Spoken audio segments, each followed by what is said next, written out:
It is still to me mysterious. But there is something that Bob Kane created in Batman that's remained fascinating through 50 years of changes, and there's something very elemental that he captured.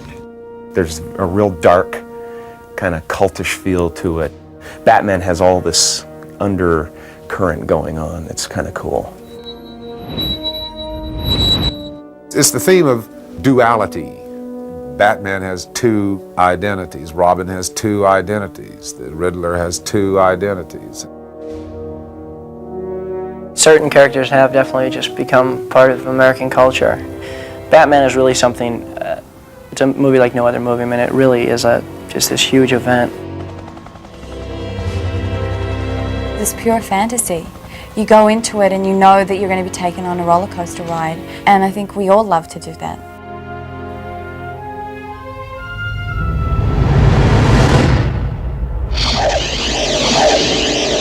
Let's start this party with a bang!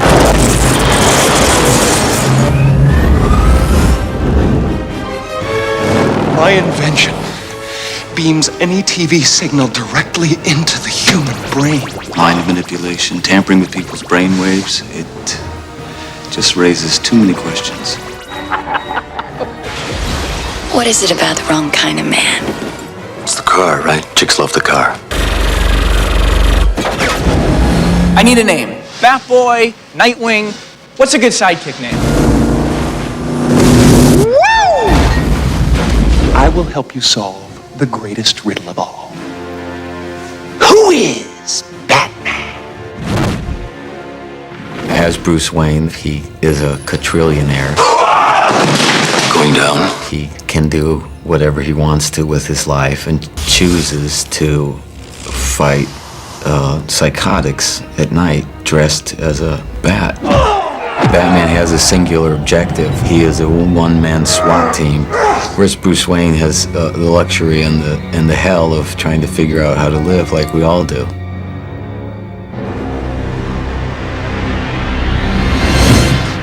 If the bat wants to play, we'll play. That could have been the two-word job description, cut loose. He's completely, I guess, over the top. Action! Most of the villains, they have neat costumes, they have magnificent obsessions. You're tempted to use the word gothic, because they're from Gotham. It's fun. The Riddler is this guy who he becomes so wrapped up in Bruce Wayne's success that he loses himself completely. Yes. As he goes along, he just gets more and more kind of engulfed in his own greatness, his own brilliance. And, you know, I can certainly understand that. You're a genius. Normal thought is no fun to him. It's too mundane, you know, and so everything becomes a game and everything becomes a riddle. Who would send you a riddle? The Riddler. You like strong women. I've done my homework. Or do I need skin-tight vinyl and a whip? She's a criminal psychologist who just happens to have sort of the perfect blonde hair, the perfect makeup, the red lips, and dress in sort of tight black sexy dresses. I don't mind the work. Pity I can't see behind the mask. We all wear masks. My life's an open book. You read? Her obsession is Batman, trying to seduce him. And Bruce Wayne is in love with Chase Meridian. So you have a triangle, although there is really only two people in the love triangle. Robin is definitely something new. Who the hell are you? He's a lot more physical, a lot tougher. You forgot the part where you kissed the girl. The storyline is closer to the comic book storyline, which is that he comes from a family of circus performers. The Flying Graysons! But after he sees his whole family get killed, he realizes that Batman can help him in what he's trying to do, which is avenge his family's death. You are totally out of control. You're going to get yourself killed. I'm a part of this, whether you like it or not. What we've tried to make with Batman Forever is a living comic book. The comic books were a great source. The use of color, the use of action, the use of storytelling techniques. that are so delicious in a comic book are all there. Because the comics, especially the Dark Knight series, when you look at the frames, they're like washed in color. And each character has his own coloration. So whenever you were near Riddler's world, everything is washed in a kind of cyberpunk Riddler green. Like the jacket? It keeps me safe when I'm jogging at night. When we're in Two-Face's world, everything is washed in reds, whites, and magentas. I simply love what you've done with this place. Beautiful. Very few people are both a summer and a winter, but you pull it off nicely. The city itself is, it's a character, kind of neo-huge. A lot of shapes and sculptural styles. There are whole buildings that are shaped as humans. In our story, Gotham is really seen from a lot of different angles. Camera, action! We opened this world way up. So we went to Pan-Asia Town. You go over what we call the bridge area of Gotham. The idea of Gotham, in the scale of it, is to give it a kind of 600-story scale, about 3 times the size of New York.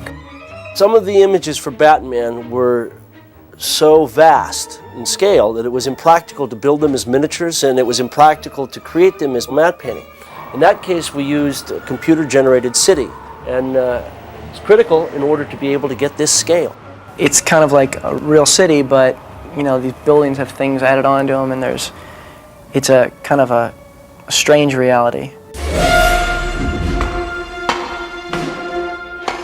I really wanted this time to build a Batcave, to have a real big Batcave. You know, you could see the car come up, somebody get out of the car, walk over to the crime lab, walk over to the wardrobe room, and Alfred's crime lab. The thing that was important in building the Batcave was to have the rock cave look, but to also add architecture into it. What do you suggest, Alfred? By sea? Or by air? I love that aspect of movies, just the idea that somebody writes a notion down and suddenly, you know, 50 different artists are working on 50 different aspects of it, and you get there and there's this mountainous set. The sets are one of the stars of the movie. With effects and stunt movie like this, the storyboards become a very important tool for Joel to be able to get across, especially to the stuntmen. I'm going to have him come down here, fall over here, the car's going to run over there, and so that they can help work out a choreography.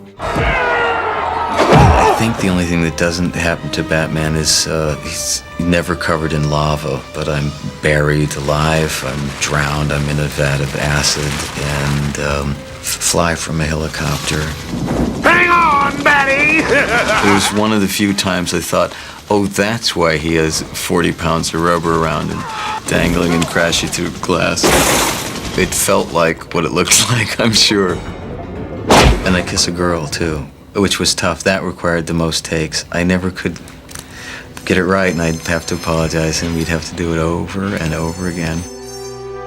Val and I just happen to get along really well on screen. My place, midnight. We have to kiss a lot in the movie. I mean, poor me. Well, I wish I could say that my interest in you was purely professional. When we could take the time to do the perfectionist thing, it was great. But also when we were working with the special effects, I mean, the fact is I could only do one take. You know, it took 3 hours to set up each time. So, you know, I'd go to them afterwards and I say, yeah, I think we got something good there, but, you know, could we try it a different way? No, it's over, Jim. Go home. Was that over the top? I can never tell. Background.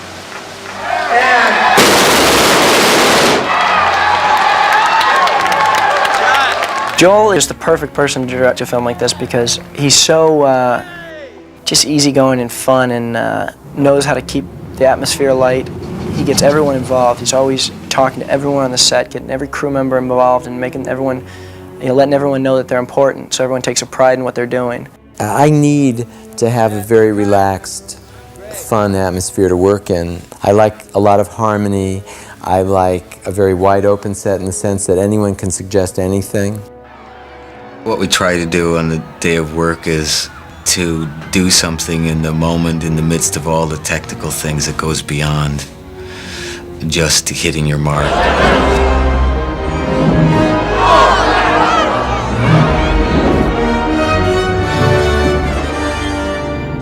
Hot entrance.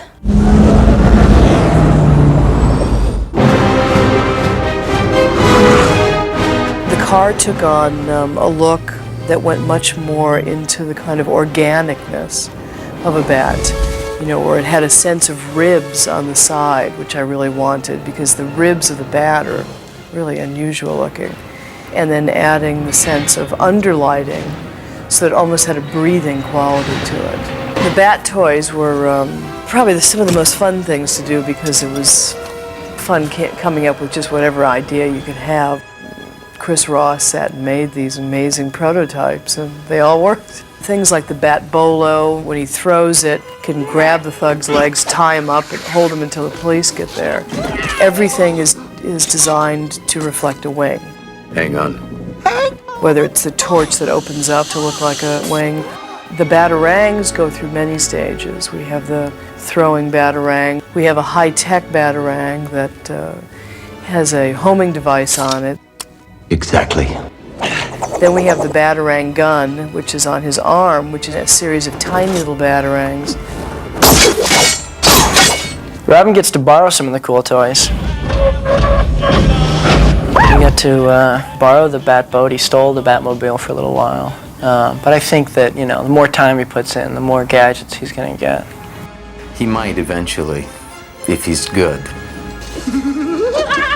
Jim worked with a man who teaches you tricks with a cane. I busted so many canes. These canes were like being eaten up on the hour, every hour. I need another cane. Send another 5 canes over. It's like people come over to my house and just go, look out! Duck, the cane would come flying over their heads. It was really a lot of fun when it became part of the character, when I could forget about it.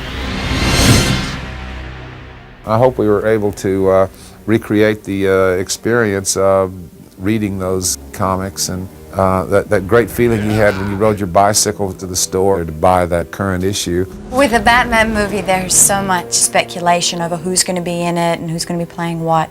So I've never been in a movie like that before, and it's exciting. I remember watching the first Batman and thinking, this is huge, this is amazing, I love this stuff. You know, and now to be part of it, part of the lore, is kind of cool.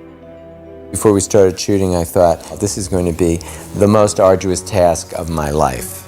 But it was the most fun I've ever had. Kids would come onto the set and I would want to be Batman for them because it was so much fun to see their eyes and their total concentration, but nothing I did mattered. They weren't interested in my voice or stuff, just the image. People really like Batman. What can you say? It's been around for a long time. It's a classic. It stood the test of time.